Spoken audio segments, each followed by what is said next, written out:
नमो नमः। दशमी कक्षायाः मणिका इति संस्कृतपाठ्यपुस्तकस्य अनुशिक्षणे भवतां स्वागतम्।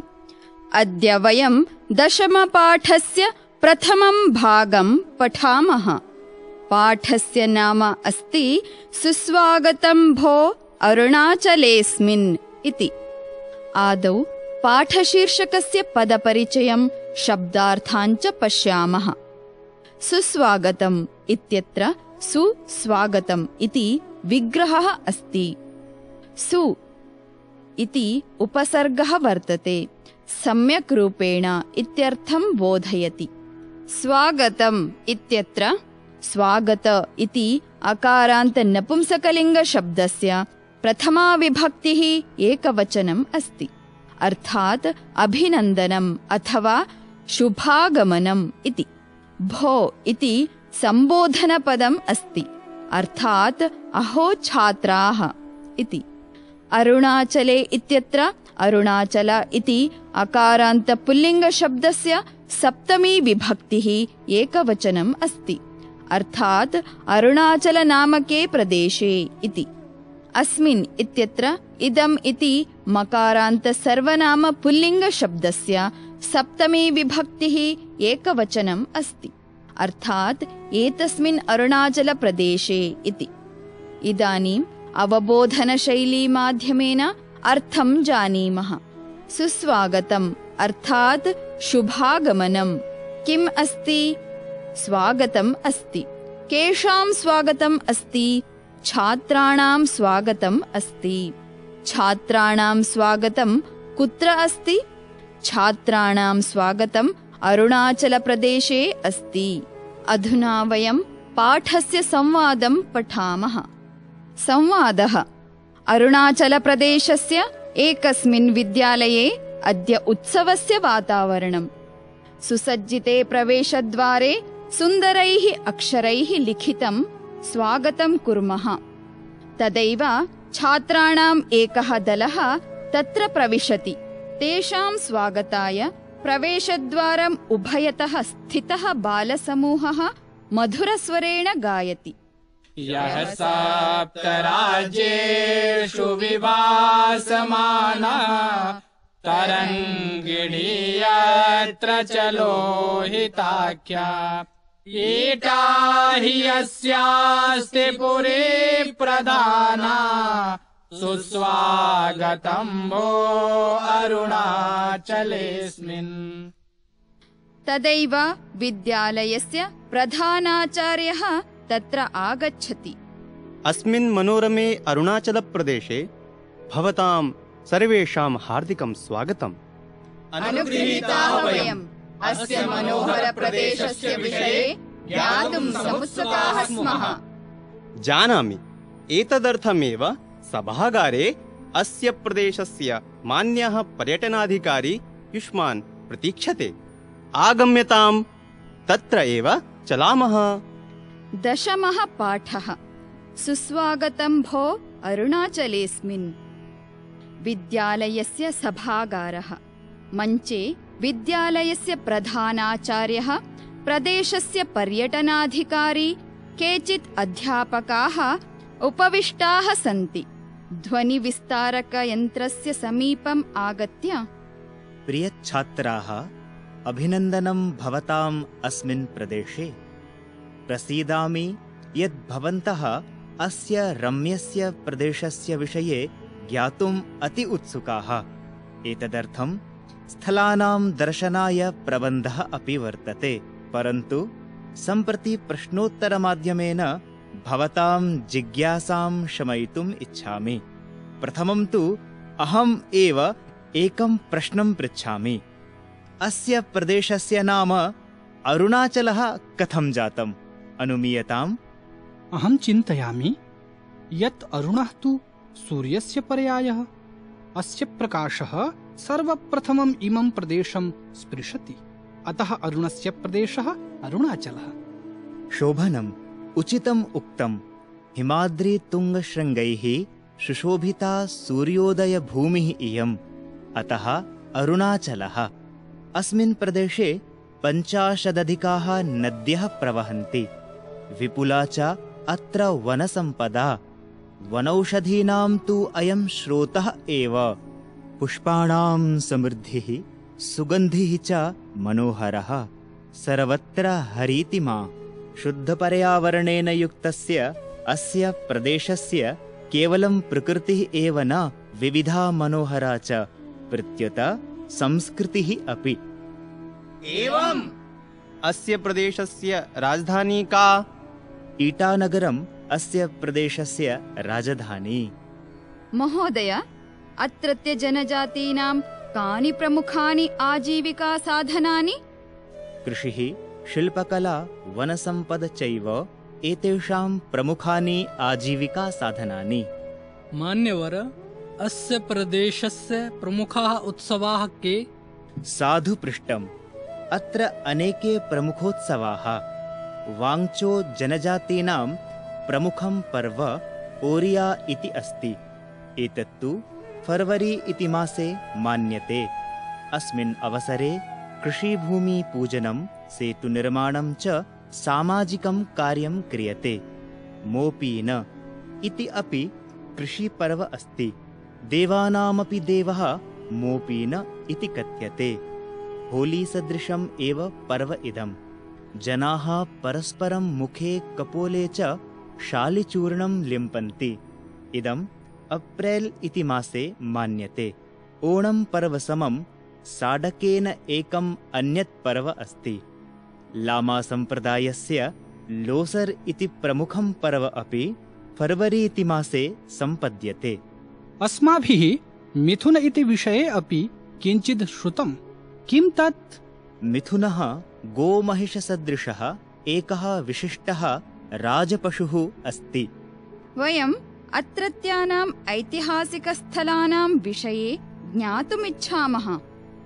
मया पूर्वम् एव उक्तं यत् अस्य प्रदेशस्य दर्शनीयस्थलानां दर्शनाय विशेषः प्रबन्धः अपि अस्ति। अधुना तु वयम् अनेन प्रक्षेपकयन्त्रेण केषाञ्चित् स्थलानां परिचयं प्राप्स्यामः।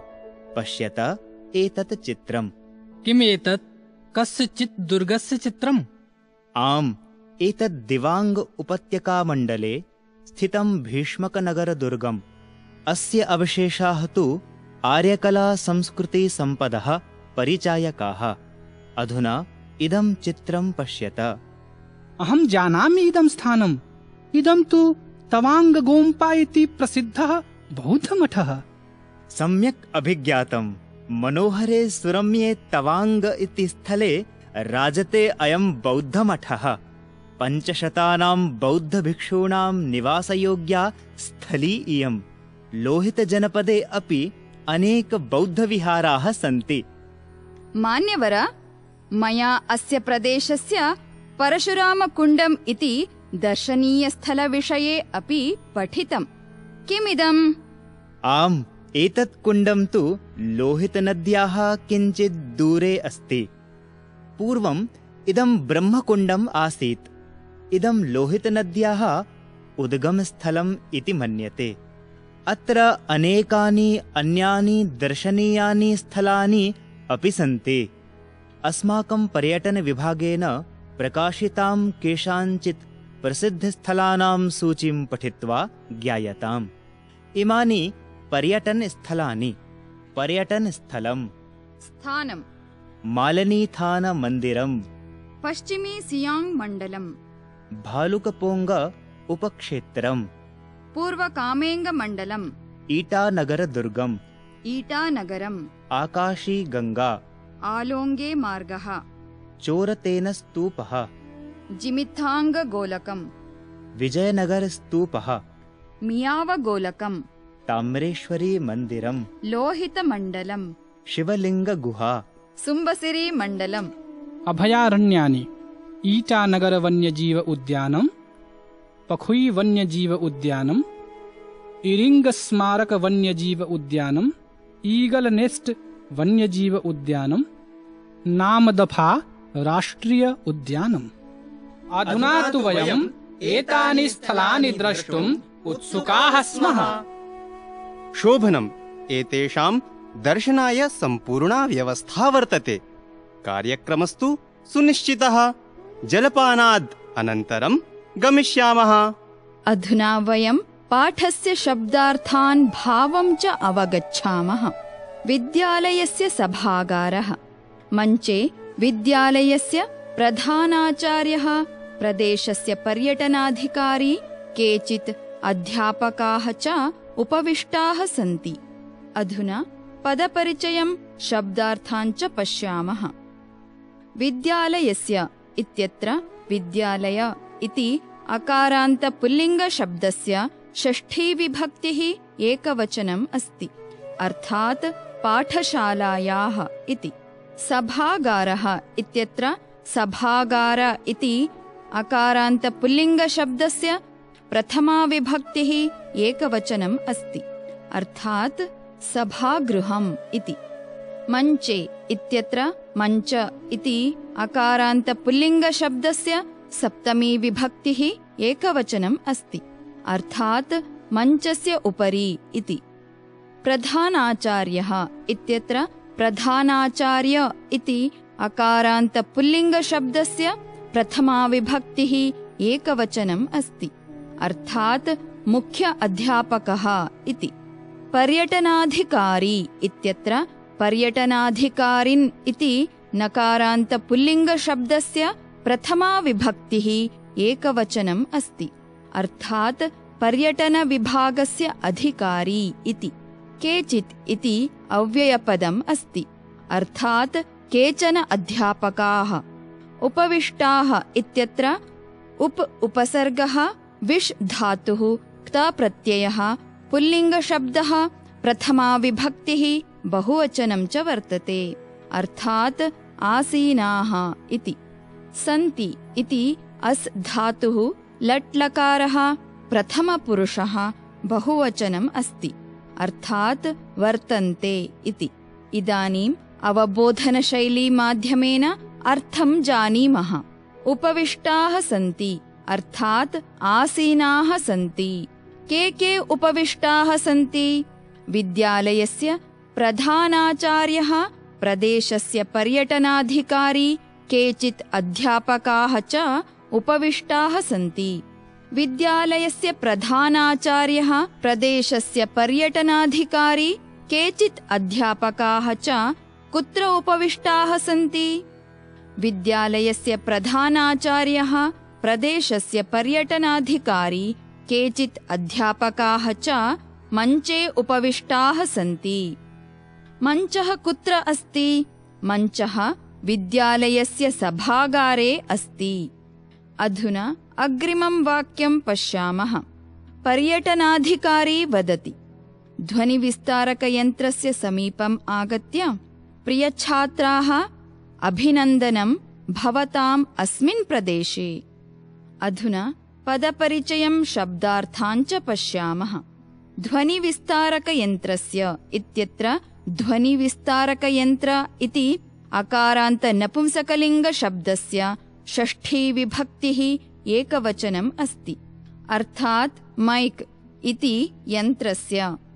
समीपम् इत्यत्र समीप इति अकारान्त नपुंसकलिङ्गशब्दस्य द्वितीया विभक्तिः एकवचनम् अस्ति, अर्थात् निकटम्। आगत्य इति आङ् उपसर्गः गम् धातुः ल्यप् प्रत्ययः अव्ययपदम् अस्ति, अर्थात् उपगम्य इति। प्रियछात्राः इत्यत्र प्रियछात्र इति अकारान्त पुल्लिङ्गशब्दस्य सम्बोधनपदं बहुवचनम् अस्ति, अर्थात् प्रियशिष्याः इति। अभिनन्दनम् इत्यत्र अभिनन्दन इति अकारान्त नपुंसकलिङ्गशब्दस्य प्रथमा विभक्तिः एकवचनम् अस्ति, अर्थात् स्वागतम् इति। भवताम् इत्यत्र भवत् इति तकारान्त पुल्लिङ्गशब्दस्य षष्ठी विभक्तिः बहुवचनम् अस्ति, अर्थात् छात्राणाम् इति। अस्मिन् इत्यत्र इदम् इति मकारान्त सर्वनाम पुल्लिङ्गशब्दस्य सप्तमी विभक्तिः एकवचनम् अस्ति, अर्थात् एतस्मिन् इति।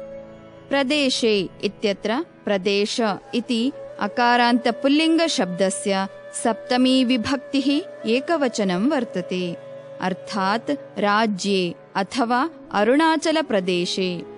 अधुना अवबोधनशैलीमाध्यमेन पाठस्य भावम् अवगच्छामः। पर्यटनाधिकारी कस्य समीपे आगच्छति? पर्यटनाधिकारी ध्वनिविस्तारकयन्त्रस्य समीपे आगच्छति। पर्यटनाधिकारी ध्वनिविस्तारकयन्त्रस्य समीपे आगत्य किं करोति? पर्यटनाधिकारी ध्वनिविस्तारकयन्त्रस्य समीपे आगत्य अभिनन्दनं करोति। पर्यटनाधिकारी केषाम् अभिनन्दनं करोति?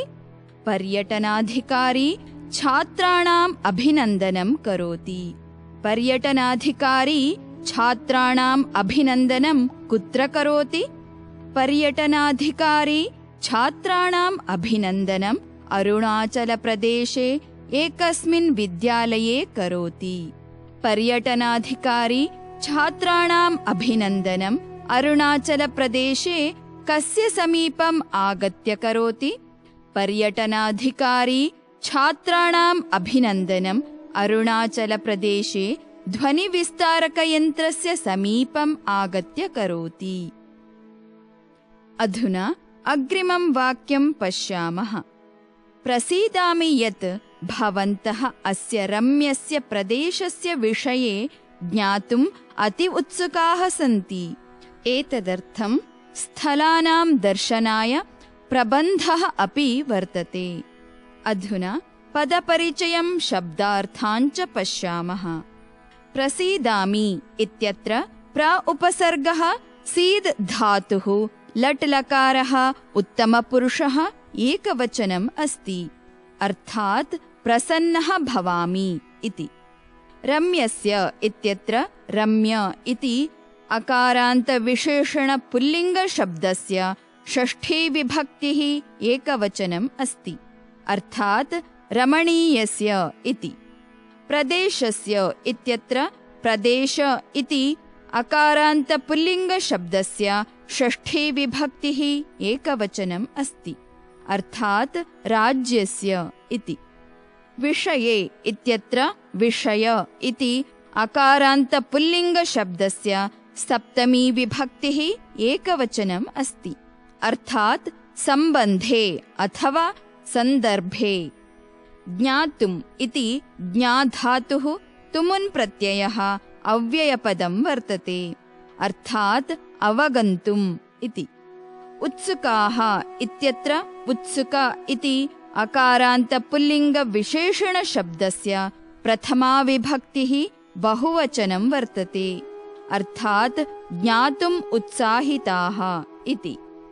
एतदर्थम् इति अव्ययपदं वर्तते, अर्थात् अत एव। स्थलानाम् इत्यत्र स्थल इति अकारान्तनपुंसकलिङ्गशब्दस्य षष्ठी विभक्तिः बहुवचनम् अस्ति, अर्थात् पर्यटनस्थानानाम् इति। दर्शनाय इत्यत्र दर्शन इति अकारान्तनपुंसकलिङ्गशब्दस्य चतुर्थी विभक्तिः एकवचनम् अस्ति, अर्थात् अवलोकनार्थम् इति। प्रबन्धः इत्यत्र प्रबन्ध इति अकारान्तपुल्लिङ्गशब्दस्य प्रथमा विभक्तिः एकवचनम् अस्ति, अर्थात् व्यवस्था इति। वर्तते इति वृत् धातुः आत्मनेपदं लट् लकारः प्रथमपुरुषः एकवचनम् अस्ति, अर्थात् अस्ति अथवा विद्यते इति। अधुना अवबोधनशैलीमाध्यमेन पाठस्य भावम् अवगच्छामः। कः प्रसन्नः अस्ति? पर्यटनाधिकारी प्रसन्नः अस्ति। अत्र भवन्तः इति पदं केभ्यः प्रयुक्तम्? अत्र भवन्तः इति पदं छात्रेभ्यः प्रयुक्तम्। के अति उत्सुकाः सन्ति? छात्राः अति उत्सुकाः सन्ति। छात्राः किं कर्तुम् अति उत्सुकाः सन्ति? छात्राः ज्ञातुम् अति उत्सुकाः सन्ति। छात्राः कस्य विषये ज्ञातुम् अति उत्सुकाः सन्ति? छात्राः प्रदेशस्य विषये ज्ञातुम् अति उत्सुकाः सन्ति। छात्राः कस्य प्रदेशस्य विषये ज्ञातुम् अति उत्सुकाः सन्ति? छात्राः रम्यस्य अरुणाचलप्रदेशस्य विषये ज्ञातुम् अति उत्सुकाः सन्ति। प्रबन्धः किमर्थं वर्तते? प्रबन्धः दर्शनार्थं वर्तते। प्रबन्धः केषां दर्शनार्थं वर्तते? प्रबन्धः अरुणाचलस्य सुन्दरस्थलानां दर्शनार्थं वर्तते। अधुना अग्रिमं वाक्यं पश्यामः। परन्तु सम्प्रति प्रश्नोत्तरमाध्यमेन भवतां जिज्ञासां शमयितुम् इच्छामि। अधुना पदपरिचयं शब्दार्थान् च पश्यामः। सम्प्रति इति अव्ययपदम् अस्ति, अर्थात् अधुना इति। प्रश्नोत्तरमाध्यमेन इत्यत्र प्रश्न उत्तरमाध्यम इति अकारान्तपुल्लिङ्गशब्दस्य तृतीया विभक्तिः एकवचनं वर्तते, अर्थात् प्रश्नोत्तरद्वारा। भवताम् इत्यत्र भवत् इति तकारान्तपुल्लिङ्गशब्दस्य षष्ठी विभक्तिः बहुवचनम् अस्ति, अर्थात् छात्राणाम्। जिज्ञासाम् इत्यत्र जिज्ञासा इति आकारान्तस्त्रीलिङ्गशब्दस्य द्वितीया विभक्तिः एकवचनम् अस्ति, अर्थात् ज्ञातुम् इच्छाम् अथवा अभिलाषाम् इति। शमयितुम् इत्यत्र शम् धातुः तुमुन् प्रत्ययः अव्ययपदं वर्तते, अर्थात् शान्तं कर्तुम् अथवा पूरयितुम् इति। इच्छामि इत्यत्र इषु धातुः लट् लकारः उत्तमपुरुषः एकवचनम् अस्ति, अर्थात् वाञ्छामि इति। अधुना अवबोधनशैली माध्यमेन पाठस्य भावम् अवगच्छामः। इच्छामि अर्थात् इच्छां करोमि। वाक्ये इच्छामि इति क्रियापदस्य कर्तृपदं किम् अस्ति? वाक्ये इच्छामि इति क्रियापदस्य कर्तृपदम् अहम् इति अस्ति। अत्र अहम् इति पदेन कः अभिप्रायः अस्ति? अत्र अहम् इति पदेन पर्यटनाधिकारी इति अभिप्रायः अस्ति। पर्यटनाधिकारी किं कर्तुम् इच्छति? पर्यटनाधिकारी शमयितुम् इच्छति। पर्यटनाधिकारी कां शमयितुम् इच्छति? पर्यटनाधिकारी जिज्ञासां शमयितुम् इच्छति। पर्यटनाधिकारी केषां जिज्ञासां शमयितुम् इच्छति? पर्यटनाधिकारी छात्राणां जिज्ञासां शमयितुम् इच्छति। पर्यटनाधिकारी केन माध्यमेन छात्राणां जिज्ञासां शमयितुम् इच्छति? पर्यटनाधिकारी प्रश्नोत्तरमाध्यमेन छात्राणां जिज्ञासां शमयितुम् इच्छति। अधुना अग्रिमं वाक्यं पश्यामः। प्रथमं तु अहमेव एकं प्रश्नं पृच्छामि। अस्य प्रदेशस्य नाम अरुणाचलः कथं जातम्? अनुमीयताम्। अधुना पदपरिचयं शब्दार्थान् च पश्यामः। प्रथमम् इति अव्ययपदम् अस्ति, अर्थात् प्रारम्भे अथवा आदौ। अहम् इत्यत्र अस्मद् इति दकारान्त सर्वनाम पुल्लिङ्गशब्दः प्रथमा विभक्तिः एकवचनम् अस्ति, अर्थात् पर्यटनाधिकारी इति। पृच्छामि इत्यत्र प्रच्छ धातुः लट् लकारः उत्तमपुरुषः एकवचनम् अस्ति, अर्थात् पृच्छां करोमि इति। अस्य इत्यत्र इदम् इति मकारान्त पुल्लिङ्ग सर्वनामशब्दस्य षष्ठी विभक्तिः एकवचनं वर्तते, अर्थात् अरुणाचलस्य इति। प्रदेशस्य इत्यत्र प्रदेश इति अकारान्त पुल्लिङ्ग सर्वनामशब्दस्य षष्ठी विभक्तिः एकवचनं वर्तते, अर्थात् राज्यस्य। नाम इत्यत्र नामन् इति नकारान्त नपुंसकलिङ्गशब्दः प्रथमाविभक्तिः एकवचनम् अस्ति, अर्थात् संज्ञा। कथम् इति अव्ययपदम् अस्ति, अर्थात् केन प्रकारेण इति। जातम् इत्यत्र जनि धातुः क्ता प्रत्ययः जात इति अकारान्त नपुंसकलिङ्गशब्दः प्रथमाविभक्तिः एकवचनम् अस्ति, अर्थात् अभवत् इति। अनुमीयताम् इत्यत्र अनु उपसर्गः माङ् धातुः कर्मणि लोट्लकारः प्रथमपुरुषः एकवचनं वर्तते, अर्थात् अनुमानं क्रियताम्। अधुना अवबोधनशैलीमाध्यमेन पाठस्य भावम् अवगच्छामः। अत्र वाक्ये अहम् इति पदं कस्य कृते प्रयुक्तम् अस्ति? अत्र वाक्ये अहम् इति पदं पर्यटनाधिकारिणः कृते प्रयुक्तम् अस्ति। अधिकारी किं पृच्छति? अधिकारी एकं प्रश्नं पृच्छति। अधिकारी कदा एकं प्रश्नं पृच्छति? अधिकारी आदौ एकं प्रश्नं पृच्छति। अनुमीयताम् अर्थात् अनुमानं कुर्वन्तु। किम् अनुमन्तव्यम्? अरुणाचलः इति नाम कथं जातम् इति अनुमन्तव्यम्। अधुना अग्रिमं वाक्यं पश्यामः। हिमांशुः वदति, अहं चिन्तयामि यत् अरुणः तु सूर्यस्य पर्यायः। अधुना पदपरिचयं शब्दार्थाञ्च पश्यामः। अहम् इत्यत्र अस्मद् इति दकारान्तसर्वनामशब्दः प्रथमाविभक्तिः एकवचनम् अस्ति, अर्थात् हिमांशुः नाम छात्रः। चिन्तयामि इति चिन्त् धातोः लट् लकारः उत्तमपुरुषः एकवचनम् अस्ति, अर्थात् चिन्तनं करोमि इति। अरुणः इत्यत्र अरुण इति अकारान्तपुल्लिङ्गशब्दस्य प्रथमाविभक्तिः एकवचनम् अस्ति, अर्थात् सूर्यः अथवा सविता इति।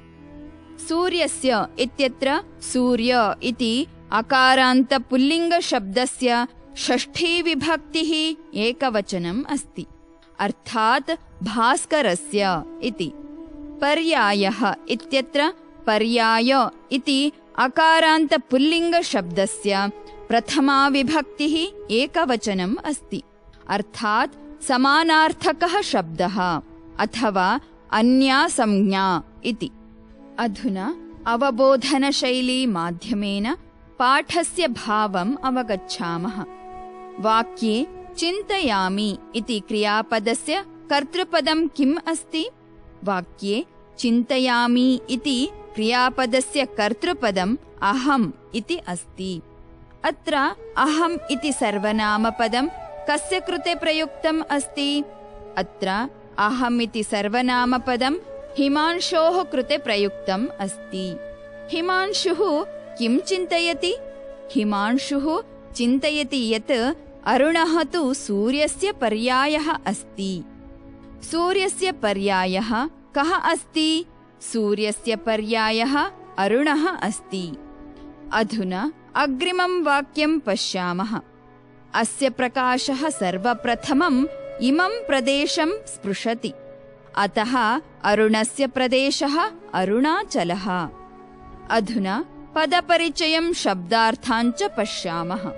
अस्य इत्यत्र इदम् इति मकारान्तसर्वनामशब्दस्य षष्ठीविभक्तिः एकवचनम् अस्ति, अर्थात् सूर्यस्य इति। प्रकाशः इत्यत्र प्रकाश इति अकारान्तपुल्लिङ्गशब्दस्य प्रथमाविभक्तिः एकवचनम् अस्ति, अर्थात् दीप्तिः इति। सर्वप्रथमम् इति विशेषणपदम् अस्ति, अर्थात् प्रथमतया अथवा आदौ इति। इमम् इत्यत्र इदम् इति मकारान्तपुल्लिङ्गशब्दस्य द्वितीया विभक्तिः एकवचनम् अस्ति, अर्थात् अरुणाचलप्रदेशम् इति। प्रदेशम् इत्यत्र प्रदेश इति अकारान्तपुल्लिङ्गशब्दस्य द्वितीया विभक्तिः एकवचनम् अस्ति, अर्थात् राज्यम् इति। स्पृशति इति स्पृश् धातोः लट् लकारः प्रथमपुरुषः एकवचनम् अस्ति, अर्थात् स्पर्शं करोति इति। अरुणस्य इत्यत्र अरुण इति अकारान्त पुल्लिङ्गशब्दः षष्ठी विभक्तिः एकवचनम् अस्ति, अर्थात् सूर्यस्य इति। प्रदेशः इत्यत्र प्रदेश इति अकारान्त पुल्लिङ्गशब्दस्य प्रथमा विभक्तिः एकवचनम् अस्ति, अर्थात् राज्यम् इति। अधुना अवबोधनशैली माध्यमेन पाठस्य भावम् अवगच्छामः। स्पृशति अर्थात् स्पर्शं करोति। वाक्ये अस्य इति सर्वनामपदं कस्य कृते प्रयुक्तम् अस्ति? वाक्ये अस्य इति सर्वनामपदं सूर्यस्य कृते प्रयुक्तम् अस्ति। कः स्पृशति? प्रकाशः स्पृशति। कस्य प्रकाशः स्पृशति? सूर्यस्य प्रकाशः स्पृशति। सूर्यस्य प्रकाशः सर्वप्रथमं कं स्पृशति? सूर्यस्य प्रकाशः सर्वप्रथमं अरुणाचलप्रदेशं स्पृशति। अस्य प्रदेशस्य नाम किमर्थम् अरुणाचलः इति जातम्? यतोहि सूर्यस्य प्रकाशः सर्वप्रथमम् अरुणाचलप्रदेशं स्पृशति, अतः अस्य प्रदेशस्य नाम अरुणाचलः इति जातम्। अधुना अग्रिमं वाक्यं पश्यामः। पर्यटनाधिकारी वदति, शोभनम् उचितम् उक्तम्। हिमाद्रितुङ्गशृङ्गैः सुशोभिता सूर्योदयभूमिः इयम्, अतः अरुणाचलः। अधुना पदपरिचयं शब्दार्थान् च पश्यामः। शोभनम् अर्थात् उत्तमम्। उचितम् इति विशेषणपदम् अस्ति, अर्थात् सम्यक् इति। उक्तम् इति वच् धातुः क्ता प्रत्ययः अकारान्त नपुंसकलिङ्ग प्रथमा विभक्तिः एकवचनं वर्तते, अर्थात् कथितम्। हिमाद्रितुङ्ग शृङ्गैः इत्यत्र हिमाद्रितुङ्ग शृङ्ग इति अकारान्त पुल्लिङ्गशब्दस्य तृतीया विभक्तिः बहुवचनम् अस्ति, अर्थात् हिमालयस्य सर्वस्मात् उपरितनभागैः इति। सुशोभिता इत्यत्र सुशोभिता इति आकारान्त स्त्रीलिङ्गशब्दस्य प्रथमा विभक्तिः एकवचनम् अस्ति, अर्थात् शोभायमाना अथवा अलङ्कृता इति। सूर्योदयभूमिः इत्यत्र सूर्योदयभूमि इति इकारान्त स्त्रीलिङ्गशब्दस्य प्रथमा विभक्तिः एकवचनम् अस्ति, अर्थात् सूर्योदयस्य भूमिः इति।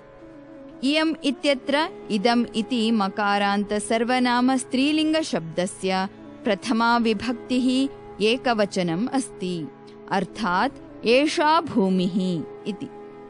अधुना अवबोधनशैली माध्यमेन पाठस्य भावम् अवगच्छामः।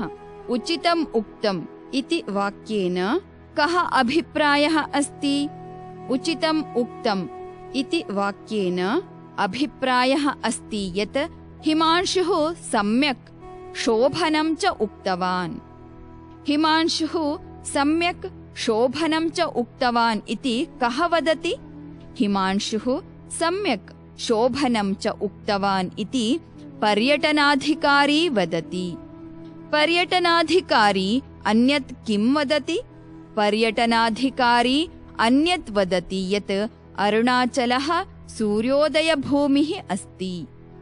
सूर्योदयभूमिः कैः सुशोभिता अस्ति? सूर्योदयभूमिः हिमाद्रितुङ्गशृङ्गैः सुशोभिता अस्ति। अत्र यम् इति सर्वनामपदं कस्य पदस्य विशेषणरूपेण प्रयुक्तम्? अत्र इयम् इति सर्वनामपदं सूर्योदयभूमिः इति पदस्य विशेषणरूपेण प्रयुक्तम्। अधुना अग्रिमं वाक्यं पश्यामः। अस्मिन् प्रदेशे 50 नद्यः प्रवहन्ति। विपुला च अत्र वनसम्पदा। वनौषधीनां तु अयं स्रोतः एव। अधुना पदपरिचयं शब्दार्थान् च पश्यामः। अस्मिन् इत्यत्र इदम् इति मकारान्तपुल्लिङ्गसर्वनामशब्दस्य सप्तमी विभक्तिः एकवचनम् अस्ति, अर्थात् अरुणाचले इति। प्रदेशे इत्यत्र प्रदेश इति अकारान्तपुल्लिङ्गशब्दस्य सप्तमी विभक्तिः एकवचनम् अस्ति, अर्थात् राज्ये इति। नद्यः इत्यत्र नदी इति ईकारान्तस्त्रीलिङ्गशब्दस्य प्रथमा विभक्तिः बहुवचनम् अस्ति, अर्थात् सरितः इति।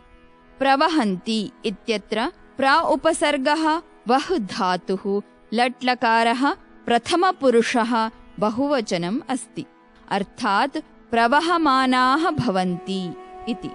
विपुला इत्यत्र विपुला इति आकारान्तस्त्रीलिङ्गशब्दस्य प्रथमा विभक्तिः एकवचनम् अस्ति, अर्थात् विशाला इति। वनसम्पदा इत्यत्र वनसम्पदा इति आकारान्तस्त्रीलिङ्गशब्दस्य प्रथमा विभक्तिः एकवचनम् अस्ति, अर्थात् वनसम्पत्तिः इति। वनौषधीनाम् इत्यत्र वनौषधी इति ईकारान्तस्त्रीलिङ्गशब्दस्य षष्ठी विभक्तिः बहुवचनम् अस्ति, अर्थात् याः वनस्य औषधयः तासाम् इति। स्रोतः इत्यत्र स्रोतस् इति सकारान्तनपुंसकलिङ्गशब्दस्य प्रथमा विभक्तिः एकवचनम् अस्ति, अर्थात् उद्गमः इति। अधुना अवबोधनशैलीमाध्यमेन पाठस्य भावम् अवगच्छामः। प्रवहन्ति अर्थात् प्रवाहिताः भवन्ति। वाक्ये अस्मिन् इति सर्वनामपदेन कः अभिप्रायः अस्ति? वाक्ये अस्मिन् इति सर्वनामपदेन अभिप्रायः अरुणाचले इति अस्ति। काः प्रवहन्ति? नद्यः प्रवहन्ति। नद्यः कुत्र प्रवहन्ति? नद्यः अरुणाचलप्रदेशे प्रवहन्ति। अरुणाचलप्रदेशे कति नद्यः प्रवहन्ति? अरुणाचलप्रदेशे 50 नद्यः प्रवहन्ति। किम् अरुणाचलप्रदेशे वनसम्पदा अस्ति? आम्, अरुणाचलप्रदेशे विपुला वनसम्पदा अस्ति। अरुणाचलप्रदेशः कासां स्रोतः वर्तते? अरुणाचलप्रदेशः वनौषधीनां स्रोतः वर्तते। अधुना अग्रिमं वाक्यं पश्यामः। पुष्पाणां समृद्धिः सुगन्धिः च मनोहरः सर्वत्र हरीतिमा। अधुना पदपरिचयं शब्दार्थान् च पश्यामः। पुष्पाणाम् इत्यत्र पुष्प इति अकारान्तनपुंसकलिङ्गशब्दः षष्ठी विभक्तिः एकवचनम् अस्ति, अर्थात् कुसुमानाम् इति। समृद्धिः इत्यत्र सम् उपसर्गः ऋद्ध धातुः तिन् प्रत्ययः स्त्रीलिङ्गशब्दस्य प्रथमा विभक्तिः एकवचनम् अस्ति, अर्थात् वृद्धिः अथवा विकासः इति। सुगन्धिः इत्यत्र सुगन्धि इति इकारान्तस्त्रीलिङ्गशब्दस्य प्रथमा विभक्तिः एकवचनम् अस्ति, अर्थात् सुगन्धः। मनोहरः इत्यत्र मनोहर इति अकारान्तपुल्लिङ्गशब्दस्य प्रथमा विभक्तिः एकवचनम् अस्ति, अर्थात् आनन्दप्रदः अथवा मनोरञ्जकः इति। सर्वत्र इति अव्ययपदं वर्तते, अर्थात् सर्वस्मिन् स्थाने। हरीतिमा इत्यत्र हरीतिमा इति आकारान्तस्त्रीलिङ्गशब्दस्य प्रथमा विभक्तिः एकवचनम् अस्ति, अर्थात् हरितवर्णीयं वातावरणम् इति। अधुना अवबोधनशैली माध्यमेन पाठस्य भावम् अवगच्छामः। कः मनोहरः अस्ति? पुष्पाणां समृद्धिः सुगन्धः च मनोहरः अस्ति। मनोहरः इति पदं कयोः कृते प्रयुक्तम् अस्ति? मनोहरः इति पदं समृद्धिः सुगन्धिः च इति पदयोः कृते प्रयुक्तम् अस्ति। सर्वत्र किम् अस्ति? सर्वत्र हरितवर्णीयं वातावरणम् अस्ति। पुष्पाणां समृद्धिः सुगन्धिः एवं सर्वत्र हरितवर्णीयं वातावरणं कस्मिन् प्रदेशे अस्ति? पुष्पाणां समृद्धिः सुगन्धिः एवं सर्वत्र हरितवर्णीयं वातावरणम् अरुणाचलप्रदेशे अस्ति। अधुना अग्रिमं वाक्यं पश्यामः। शुद्धपर्यावरणेन युक्तस्य अस्य प्रदेशस्य केवलं प्रकृतिः एव न, विविधा मनोहरा च प्रत्युत संस्कृतिः अपि। अधुना पदपरिचयं शब्दार्थान् च पश्यामः। शुद्धपर्यावरणेन इत्यत्र शुद्धपर्यावरण इति अकारान्त नपुंसकलिङ्गशब्दस्य तृतीया विभक्तिः एकवचनम् अस्ति, अर्थात् शुद्धवातावरणद्वारा इति। युक्तस्य इत्यत्र युक्त इति अकारान्त पुल्लिङ्गशब्दस्य षष्ठी विभक्तिः एकवचनम् अस्ति, अर्थात् सुसज्जितस्य इति। अस्य इत्यत्र इदम् इति मकारान्त पुल्लिङ्गशब्दस्य षष्ठी विभक्तिः एकवचनम् अस्ति, अर्थात् अरुणाचलस्य इति। प्रदेशस्य इत्यत्र प्रदेश इति अकारान्त पुल्लिङ्गशब्दस्य षष्ठी विभक्तिः एकवचनम् अस्ति, अर्थात् राज्यस्य इति। मनोहर इत्यत्र मनोहर इति आकारान्त स्त्रीलिङ्गशब्दस्य प्रथमा विभक्तिः एकवचनम् अस्ति, अर्थात् मनोहारिणी इति। प्रकृतिः इत्यत्र प्रकृति इति इकारान्त स्त्रीलिङ्गशब्दः प्रथमा विभक्तिः एकवचनम् अस्ति, अर्थात् वातावरणम्। विविधा इत्यत्र विविधा इति आकारान्त स्त्रीलिङ्गशब्दः प्रथमा विभक्तिः एकवचनम् अस्ति, अर्थात् भिन्न भिन्न प्रकारका। प्रत्युत इति अव्ययपदम् अस्ति, अर्थात् अपितु इति। संस्कृतिः इत्यत्र संस्कृति इति ईकारान्त स्त्रीलिङ्गशब्दस्य प्रथमा विभक्तिः एकवचनम् अस्ति, अर्थात् जीवनशैली इति। अधुना अवबोधनशैली माध्यमेन पाठस्य भावम् अवगच्छामः। का मनोहारिणी अस्ति? प्रकृतिः मनोहारिणी अस्ति। कस्य प्रकृतिः मनोहारिणी अस्ति? अरुणाचलप्रदेशस्य प्रकृतिः मनोहारिणी अस्ति। कीदृशस्य अरुणाचलप्रदेशस्य प्रकृतिः मनोहारिणी अस्ति? शुद्धपर्यावरणेन युक्तस्य अरुणाचलप्रदेशस्य प्रकृतिः मनोहारिणी वर्तते। किं शुद्धपर्यावरणेन युक्तस्य अरुणाचलप्रदेशस्य केवलं प्रकृतिः एव मनोहारिणी अस्ति?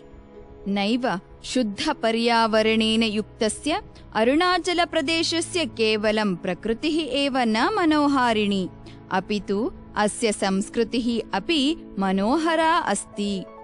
अधुना अग्रिमं वाक्यं पश्यामः। सर्वे वदन्ति। एवम्। सुधाकरः वदति। अस्य प्रदेशस्य राजधानी का? पर्यटनाधिकारी वदति। ईटानगरम् अस्य प्रदेशस्य राजधानी। अधुना पदपरिचयं शब्दार्थान् च पश्यामः। सर्वे इत्यत्र सर्व इति अकारान्त पुल्लिङ्ग सर्वनामशब्दस्य प्रथमा विभक्तिः बहुवचनम् अस्ति, अर्थात् सर्वे छात्राः। एवम् इति अव्ययपदम् अस्ति, अर्थात् इत्थम् इति। अस्य इत्यत्र इदम् इति मकारान्त सर्वनामशब्दस्य षष्ठी विभक्तिः एकवचनम् अस्ति, अर्थात् अरुणाचलप्रदेशस्य इति। राजधानी इत्यत्र राजधानी इति ईकारान्त स्त्रीलिङ्गशब्दस्य प्रथमा विभक्तिः एकवचनम् अस्ति, अर्थात् राज्यशासननगरम्। अधुना अवबोधनशैली माध्यमेन पाठस्य भावम् अवगच्छामः। सर्वे छात्राः किं वदन्ति? सर्वे छात्राः एवम् इति वदन्ति। सुधाकरः किं पृच्छति? सुधाकरः पृच्छति यत् अस्य अरुणाचलप्रदेशस्य राजधानी का अस्ति इति। सुधाकरः कं पृच्छति? सुधाकरः पर्यटनाधिकारिणं पृच्छति। पर्यटनाधिकारी किं वदति? पर्यटनाधिकारी वदति यत् ईटानगरम् अस्य प्रदेशस्य राजधानी अस्ति इति। वाक्ये अस्य इति सर्वनामपदं कस्य कृते प्रयुक्तम् अस्ति? वाक्ये अस्य इति सर्वनामपदम् अरुणाचलप्रदेशस्य कृते प्रयुक्तम् अस्ति। अधुना अग्रिमं वाक्यं पश्यामः। श्यामा वदति, महोदय, अत्रत्य जनजातीनां कानि प्रमुखानि आजीविकासाधनानि? पर्यटनाधिकारी वदति, कृषिः, शिल्पकला, वनसम्पद् चैव एतेषां प्रमुखानि आजीविकासाधनानि। अधुना पदपरिचयं शब्दार्थान् च पश्यामः। अत्रत्य जनजातीनाम् अर्थात् अत्रत्यानां जनजातीनाम् इति विग्रहः। अत्रत्यानाम् इत्यत्र अत्रत्य इति अकारान्त स्त्रीलिङ्गशब्दस्य षष्ठी विभक्तिः बहुवचनं वर्तते। अर्थात् अरुणाचलप्रदेशीयानाम्। जनजातीनाम् इत्यत्र जनजाति इति इकारान्त स्त्रीलिङ्गशब्दस्य षष्ठी विभक्तिः बहुवचनम् अस्ति। अर्थात् जातिविशेषाणाम् इति। कानि इत्यत्र किम् इति मकारान्त नपुंसकलिङ्गशब्दः प्रथमा विभक्तिः बहुवचनम् अस्ति। प्रमुखानि इत्यत्र प्रमुख इति अकारान्त नपुंसकलिङ्गशब्दः प्रथमा विभक्तिः बहुवचनम् अस्ति। अर्थात् मुख्यभूतानि। आजीविकासाधनानि इत्यत्र आजीविकासाधन इति अकारान्त नपुंसकलिङ्गशब्दस्य प्रथमा विभक्तिः बहुवचनम् अस्ति। अर्थात् जीवनयापनसाधनानि इति। शिल्पकला इत्यत्र शिल्पकला इति आकारान्त स्त्रीलिङ्गशब्दस्य प्रथमा विभक्तिः एकवचनम् अस्ति। अर्थात् मूर्तिकला इति। वनसम्पद् इत्यत्र वनसम्पद् इति दकारान्त स्त्रीलिङ्गशब्दस्य प्रथमा विभक्तिः एकवचनम् अस्ति। अर्थात् वनसम्पत्तिः इति। अधुना अवबोधनशैली माध्यमेन पाठस्य भावम् अवगच्छामः। पृच्छति अर्थात् प्रश्नं करोति। का पृच्छति? श्यामा पृच्छति। श्यामा किं पृच्छति? श्यामा पृच्छति यत् कानि प्रमुखानि आजीविकासाधनानि सन्ति इति। श्यामा कासां प्रमुख आजीविकासाधनविषये पृच्छति? श्यामा अरुणाचलप्रदेशस्य जनजातीनां प्रमुख आजीविकासाधनविषये पृच्छति। वाक्ये महोदय इति पदं कस्य कृते प्रयुक्तम्? वाक्ये महोदय इति पदं पर्यटनाधिकारिणः कृते प्रयुक्तम्। पर्यटनाधिकारी किं वदति? पर्यटनाधिकारी वदति यत् कृषिः, शिल्पकला, वनसम्पद् च अरुणाचलप्रदेशस्य जनजातीनां प्रमुखानि आजीविकासाधनानि सन्ति इति। अधुना अग्रिमं वाक्यं पश्यामः। रविः वदति, मान्यवर, अस्य प्रदेशस्य प्रमुखाः उत्सवाः के? अधुना पदपरिचयं शब्दार्थान् च पश्यामः। अस्य इत्यत्र इदम् इति मकारान्त सर्वनाम पुल्लिङ्गशब्दस्य षष्ठे विभक्तिः एकवचनम् अस्ति। अर्थात् अरुणाचलस्य इति। प्रदेशस्य इत्यत्र प्रदेश इति अकारान्त पुल्लिङ्गशब्दस्य षष्ठी विभक्तिः एकवचनम् अस्ति। अर्थात् राज्यस्य। प्रमुखाः इत्यत्र प्रमुख इति अकारान्त पुल्लिङ्गशब्दस्य प्रथमा विभक्तिः बहुवचनम् अस्ति। अर्थात् मुख्याः इति। उत्सवाः इत्यत्र उत्सव इति अकारान्त पुल्लिङ्गशब्दस्य प्रथमा विभक्तिः बहुवचनम् अस्ति। अर्थात् पर्वाणि इति। अधुना अवबोधनशैलीमाध्यमेन पाठस्य भावम् अवगच्छामः। कः पृच्छति? रविः पृच्छति। रविः किं पृच्छति? रविः पृच्छति यत् मान्यवर अरुणाचलप्रदेशस्य प्रमुखाः उत्सवाः के सन्ति इति। अत्र मान्यवर इति पदं कस्य कृते प्रयुक्तम् अस्ति? अत्र मान्यवर इति पदं पर्यटनाधिकारिणः कृते प्रयुक्तम् अस्ति। रविः कस्य प्रदेशस्य उत्सवानां विषये पृच्छति? रविः अरुणाचलप्रदेशस्य उत्सवानां विषये पृच्छति। अधुना अग्रिमं वाक्यं पश्यामः। पर्यटनाधिकारी वदति, साधु पृष्टम्, अत्र अनेके प्रमुखोत्सवाः। वाङ्चो जनजातीनां प्रमुखं पर्व ओरिया इति अस्ति।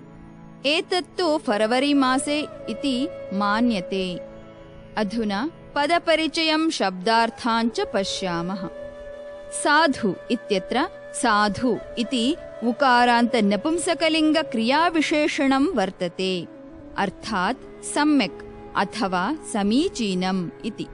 पृष्टम् इति प्रच् धातुः क्ता प्रत्ययः नपुंसकलिङ्गशब्दः प्रथमा विभक्तिः एकवचनम् अस्ति, अर्थात् पृष्टवान् इति। अत्र इति अव्ययपदम् अस्ति, अर्थात् अरुणाचलप्रदेशे। अनेके इत्यत्र अनेक इति अकारान्त सर्वनाम पुल्लिङ्गशब्दस्य प्रथमा विभक्तिः बहुवचनम् अस्ति, अर्थात् बहवः। प्रमुखोत्सवाः इत्यत्र प्रमुखोत्सव इति अकारान्त पुल्लिङ्गशब्दस्य प्रथमा विभक्तिः बहुवचनम् अस्ति, अर्थात् मुख्यपर्वाणि इति। वाङ्चो इति संज्ञा अस्ति, अर्थात् वाङ्चो नामकम् इति। जनजातीनाम् इत्यत्र जनजाति इति इकारान्त स्त्रीलिङ्गशब्दस्य षष्ठी विभक्तिः बहुवचनम् अस्ति, अर्थात् जातिविशेषाणां कृते इति। प्रमुखम् इत्यत्र प्रमुख इति अकारान्त नपुंसकलिङ्गशब्दस्य प्रथमा विभक्तिः एकवचनम् अस्ति, अर्थात् मुख्यम् अथवा विशिष्टम् इति। पर्व इत्यत्र पर्वन् इति नकारान्त नपुंसकलिङ्गशब्दस्य प्रथमा विभक्तिः एकवचनम् अस्ति, अर्थात् उत्सवः इति। ओरिया एतत् संज्ञापदम् अस्ति, अर्थात् ओरिया नामकः उत्सवः। फरवरी मासे इत्यत्र फरवरी मास इति अकारान्त पुल्लिङ्गशब्दस्य सप्तमी विभक्तिः एकवचनम् अस्ति, अर्थात् फरवरी नामके मासे। मान्यते इति मन् धातुः आत्मनेपदं णिचि लट् लकारः प्रथमपुरुषः एकवचनं वर्तते, अर्थात् आयोज्यते इति। अधुना अवबोधनशैलीमाध्यमेन पाठस्य भावम् अवगच्छामः। कः वदति? पर्यटनाधिकारी वदति। पर्यटनाधिकारी किं वदति? पर्यटनाधिकारी वदति यत् साधुपृष्टम् इति। पर्यटनाधिकारी केषां विषये वदति? पर्यटनाधिकारी अरुणाचलप्रदेशस्य प्रमुखोत्सवानां विषये वदति। वाङ्चो इति जनजातीनां प्रमुखं पर्व किम् अस्ति? वाङ्चो इति जनजातीनां प्रमुखं पर्व ओरिया इति अस्ति। वाङ्चो जनजातीनां प्रमुखं पर्व ओरिया इति कदा मान्यते? वाङ्चो जनजातीनां प्रमुखं पर्व ओरिया इति फरवरी मासे मान्यते।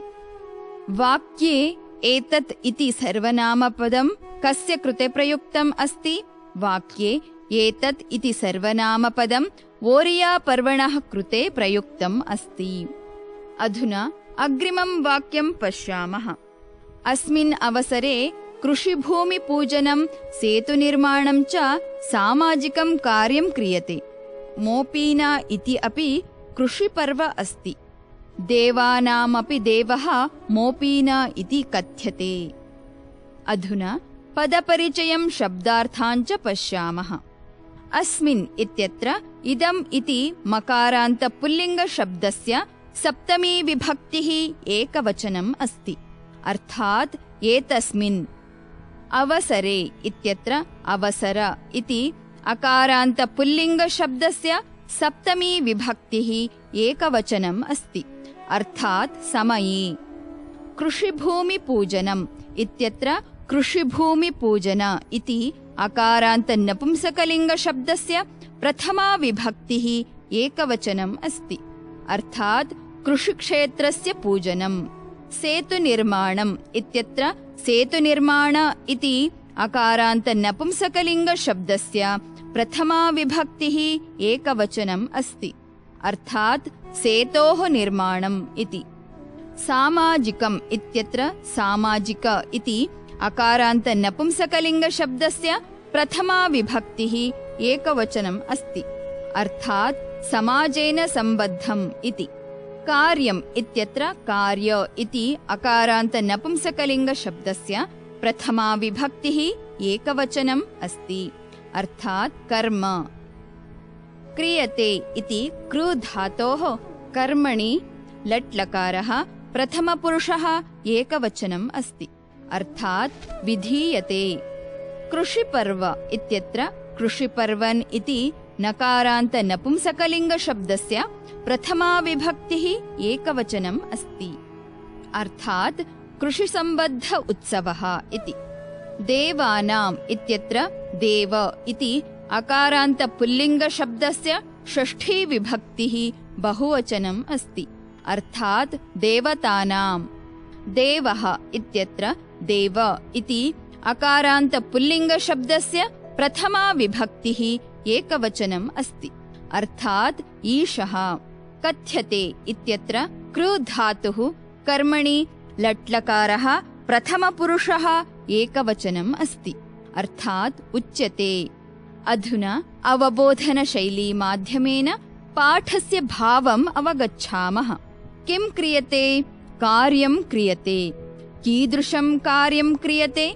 सामाजिकं कार्यं क्रियते। कीदृशं सामाजिकं कार्यं क्रियते? कृषिभूमिपूजनं सेतुनिर्माणं च एतादृशं सामाजिकं कार्यं क्रियते। कृषिभूमिपूजनं सेतुनिर्माणं च एतादृशं सामाजिकं कार्यं कदा क्रियते? कृषिभूमिपूजनं सेतुनिर्माणं च एतादृशं सामाजिकं कार्यं ओरिया इति पर्वणः अवसरे क्रियते। मोपीना इति किम् अस्ति? मोपीना इति कृषिपर्व अस्ति। मोपीना इति अस्य पर्वणः अपरं नाम किम् अस्ति? मोपीना इति अस्य पर्वणः अपरं नाम देवानामपि देवः अस्ति। अधुना अग्रिमं वाक्यं पश्यामः। होली सदृशम् एव पर्व इदम्। जनाः परस्परं मुखे कपोले च शालीचूर्णं लिम्पन्ति। इदम् अप्रैल इति मासे मान्यते। अधुना पदपरिचयं शब्दार्थान् च पठामः। सदृशम् इति विशेषणपदम् अस्ति, अर्थात् समानम् इति। कपोले इत्यत्र कपोल इति अकारान्तपुल्लिङ्गशब्दस्य सप्तमी विभक्तिः एकवचनम् अस्ति, अर्थात् मुखे। शालिचूर्णम् इत्यत्र शालिचूर्ण इति अकारान्तनपुंसकलिङ्गशब्दस्य द्वितीया विभक्तिः एकवचनम् अस्ति, अर्थात् तण्डुलचूर्णम्। लिम्पन्ति इति लिम्प् धातुः लट् लकारः प्रथमपुरुषः बहुवचनम् अस्ति, अर्थात् लेपनं कुर्वन्ति। इदम् इत्यत्र इदम् इति मकारान्तनपुंसकलिङ्गशब्दः प्रथमा विभक्तिः एकवचनम् अस्ति, अर्थात् पर्व अथवा उत्सवः। मान्यते इत्यत्र मन् धातुः आत्मनेपदं लट् लकारः प्रथमपुरुषः बहुवचनम् अस्ति, अर्थात् आयोज्यते। अधुना अवबोधनशैली माध्यमेन पाठस्य भावम् अवगच्छामः।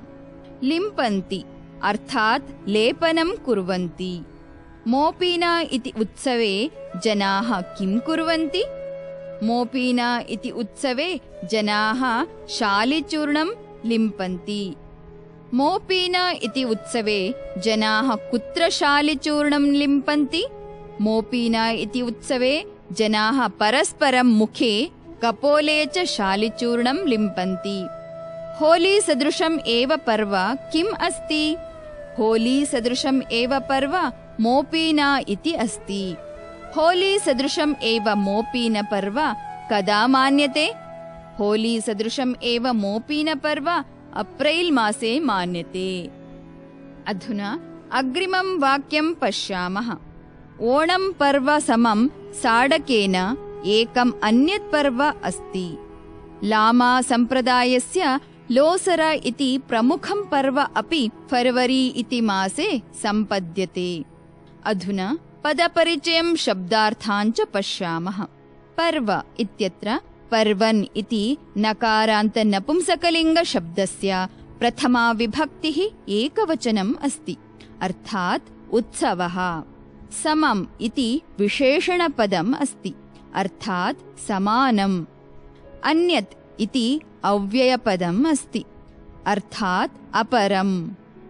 लामा सम्प्रदायस्य इत्यत्र लामा सम्प्रदाय इति अकारान्त पुल्लिङ्ग शब्दस्य षष्ठी विभक्तिः एकवचनम् अस्ति, अर्थात् लामा नामक सम्प्रदायस्य इति।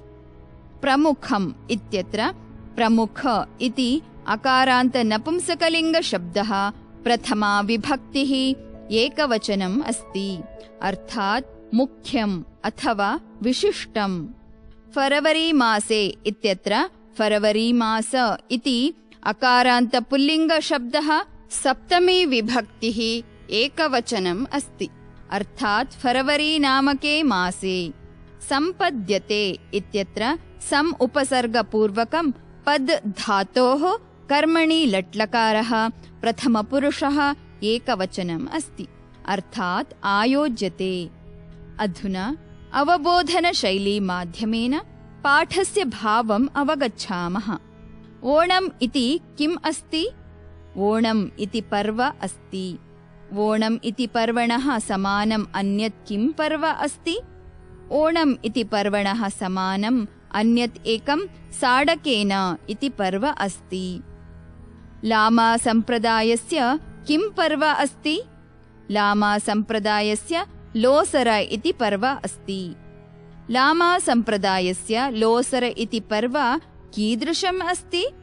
लामा सम्प्रदायस्य लोसर इति पर्व प्रमुखम् अस्ति। लोसर इति पर्व कस्मिन् मासे सम्पद्यते? लोसर इति पर्व अपि फरवरी मासे सम्पद्यते। अधुना अग्रिमं वाक्यं पश्यामः। हिमांशुः वदति, अस्माभिः मिथुन इति विषये अपि किञ्चित् श्रुतं, किं तत्? पर्यटनाधिकारी वदति, मिथुनः गोमहिषसदृशः एकः विशिष्टः राजपशुः अस्ति। अधुना पदपरिचयं शब्दार्थान् च पश्यामः। अस्माभिः इत्यत्र अस्मद् इति दकारान्त सर्वनाम शब्दस्य तृतीया विभक्तिः बहुवचनम् अस्ति, अर्थात् छात्रैः। विषये इत्यत्र विषय इति अकारान्त पुल्लिङ्ग शब्दस्य सप्तमी विभक्तिः एकवचनम् अस्ति, अर्थात् सन्दर्भे। किञ्चित् इति अव्ययपदम् अस्ति, अर्थात् किमपि। श्रुतम् इति श्रु धातुः क्ता प्रत्ययः नपुंसकलिङ्ग प्रथमा विभक्तिः एकवचनम् अस्ति, अर्थात् श्रवणं कृतम्। किम् इत्यत्र किम् इति मकारान्त नपुंसकलिङ्ग शब्दः प्रथमा विभक्तिः एकवचनम् अस्ति। तत् इत्यत्र तद् इति दकारान्त नपुंसकलिङ्ग शब्दः प्रथमा विभक्तिः एकवचनम् अस्ति। गोमहिषसदृशः इत्यत्र गोमहिषसदृश इति अकारान्त पुल्लिङ्ग शब्दस्य प्रथमा विभक्तिः एकवचनम् अस्ति, अर्थात् गोसदृशः महिषसदृशश्च इति। राजपशुः इत्यत्र राजपशु इति उकारान्त पुल्लिङ्ग शब्दस्य प्रथमा विभक्तिः एकवचनम् अस्ति, अर्थात् राजकीयपशुः इति। अधुना अवबोधनशैलीमाध्यमेन पाठस्य भावम् अवगच्छामः। पृच्छति अर्थात् प्रश्नं करोति। हिमांशुः किं पृच्छति? हिमांशुः पृच्छति यत् अस्माभिः मिथुन इति विषये अपि किञ्चित् श्रुतं, किं तत् इति। पर्यटनाधिकारी किं कथयति? पर्यटनाधिकारी कथयति मिथुनः इति गोमहिषसदृशः एकः विशिष्टः राजपशुः अस्ति। मिथुनः इति पदस्य विशेषणपदानि कानि सन्ति? गोमहिषसदृशः एकः विशिष्टः राजपशुः इति मिथुनशब्दस्य विशेषणपदानि सन्ति। अस्माभिः इति सर्वनामपदं केभ्यः प्रयुक्तम्? अस्माभिः इति सर्वनामपदं छात्रेभ्यः प्रयुक्तम्। गोमहिषसदृशः कः पशुः? मिथुनः गोमहिषसदृशः पशुः अस्ति। मित्राणि, एतावता वयं सुस्वागतं भो अरुणाचलेऽस्मिन् इति पाठस्य प्रथमभागं पठितवन्तः। अग्रिमभागस्य अनुशिक्षणे पुनः मिलामः। धन्यवादाः।